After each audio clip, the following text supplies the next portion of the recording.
Baiklah, kita membahas selanjutnya risalah zikir dan doa, penerobos tirai rahasia ilahi. Artinya kita selanjutnya membahas tentang hati. Artinya ketika kita berzikir, hendaklah kita memperhatikan hati dan jiwa kita. Seandainya hati dan jiwa kita sudah bersih, maka insya Allah Allah akan sampaikan zikir kita kepada Allah. Di dalam hadis Nabi, Rasul SAW bersabda, ala wa in fil jasadi mudghatan idza salluhat salahul jasadi. Ketahuilah dan sungguhnya pada jasad ada segumpal daging. Artinya di dalam tubuh kita ini ada segumpal daging. Yang mana jika apabila daging itu baik, maka baiklah seluruh tubuh kita. Wa iza fasadat jasadul kullu, dan jika daging itu busuk atau rusak, maka rusaklah segala batang tubuh kita. Wahya qalbu, ala wahya qalbu. Apakah segumpal daging itu adalah hati? Maka kita sebagai orang yang berzikir, orang yang berdoa, orang yang bertasawuf, orang yang selalu mewiridkan, berzikir kepada Allah, bersalawat, maka yang perlu kita perhatikan dahulu adalah hati. Bagaimana suasana hati kita? Maka salah satu ilmu tasawuf mengajarkan kepada kita bagaimana cara membersihkan hati dari seluruh keburukan-keburukan hati dan menghiasi dengan sifat-sifat terpuji dan sifat-sifat takwa kepada Allah. Maka insya Allah dengan membersihkan hati dengan ilmu tasawuf, maka Allah akan menerima segala amal ibadah dan segala zikir yang kita lantunkan kepada Allah. Maka bersihkanlah hati, perhatikanlah hati kita. Apakah hati kita sedang bersih atau sedang kotor? Maka wajiblah bagi kita untuk mempelajari ilmu tasawuf agar kita mengetahui suasana hati, dan jika sudah kita ketahui suasana hati, maka perbaikilah dengan akhlak, perbaikilah dengan amal, dan perbaikilah dengan segala perbuatan yang baik, maka insya Allah Allah akan berikan hidayah kepada kita. Amin. Selanjutnya adalah firman Allah dalam surat Asy-Syu'ara. Artinya Allah menganjurkan menghadap kepada Allah agar dengan hati yang baik, hati yang selamat. Bismillahirrahmanirrahim. Wala tuzni yaumal yub'asu yauma la yanfa'u malun wala banunan illa man ta'allah biqalbi salim. Artinya, dan janganlah engkau hinakan aku pada hari mereka dibangkitkan. Artinya jangan pernah menghinakan. Artinya kita itu jangan sampai hal keadaan hina ketika suatu saat kita dibangkitkan di yaumil akhir, di yaumil masyar. Yaitu di hari itu harta dan anak-anak laki-laki tidak berguna. Artinya seluruh harta yang kita cari dalam sebuah kehidupan kita itu tidak berguna di yaumil akhir nanti. Anak laki-laki dan harta itu tidak bermanfaat dan tidak berguna lagi.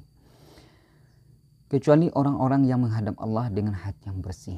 Artinya kecuali orang-orang yang menghadap Allah dengan hati yang bersih. Artinya sebelum kita meninggal dunia, sebelum Allah cabut nyawa kita, sebelum takdir Allah memutuskan kita meninggal, maka sebelum itulah kita membersihkan hati kita. Sebab yang berguna di yaumil akhir nanti ketika kita ditimbang, yaitunya hati yang salim. Artinya segala amal perbuatan kita yang bersangkutan ibadah, yang bersangkutan amaliyah, maka yang diutamakan adalah hati yang salim, artinya hati yang selamat. Jika seandainya hati kita tidak bersih, hati kita tidak selamat, maka mubazirlah segala amal yang kita lakukan. Maka ketika itu Allah yang paling dahulu yang Allah lihat adalah hati yang salim, hati yang selamat ketika kita menghadap Allah sebelum mati. Maka itulah penentuan yang terakhir. Maka sebelum itu terjadi, wahai Bapak dan kawan-kawan, maka bersihkanlah hati kita, selamatkanlah hati kita di segala penyakit-penyakit hati. Maka mudah-mudahan segala amal ibadah yang kita lakukan diterima oleh Allah Subhanahu wa taala. Amin amin ya rabbal alamin.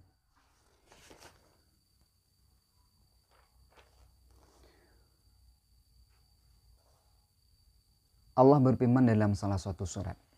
Allah mengatakan di dalam surat Al-Qur'an, dan bersabarlah kamu bersama orang-orang yang menyeru Tuhan di pagi hari dan di sore hari. Artinya Allah perintahkan kita bersabar seandainya kita selalu berzikir kepada Allah baik di pagi hari maupun di siang hari, maka hal itu bersabarlah sehingga Allah menjemput kita. maka istiqomalah dalam amalan. Seandainya Allah pada hari ini menempatkan kita selalu dalam kondisi beribadah kepada Allah, baik di pagi hari maupun di sore hari maupun di malam hari, maka istiqomalah di sana. Dan janganlah yang kedua matamu berpaling dari mereka karena mengharapkan perhiasan hidup dunia. Dan janganlah kita meninggalkan orang-orang yang selalu menyuruh Allah dan selalu beribadah kepada Allah. Dan jangan kita tinggalkan karena kita ingin mengharapkan perhiasan dunia dan mengikuti orang-orang yang lalai. Dan janganlah kamu mengikuti orang-orang yang hatinya telah kami lalaikan dari pengingat kami, serta menuruti hawa nafsu adalah keadaan itu melampaui batas. Artinya ketika Allah sudah memberikan kita suatu kesempatan berada pada golongan orang yang taat kepada Allah, orang-orang yang menyembah Allah, maka istiqomahlah di situ. Dan jangan sampai kita terpengaruh orang-orang yang telah Allah lalaikan hatinya. Allah lalaikan hatinya untuk mengejar dunia. Dan jangan sampai kita terpengaruh dan mengikuti orang tersebut. Dan jika seandainya kita terpengaruh dan mengikuti orang mengejar dunia yang Allah lalaikan hatinya, maka kita termasuk orang melampaui batas dan orang yang hina di hadapan Allah.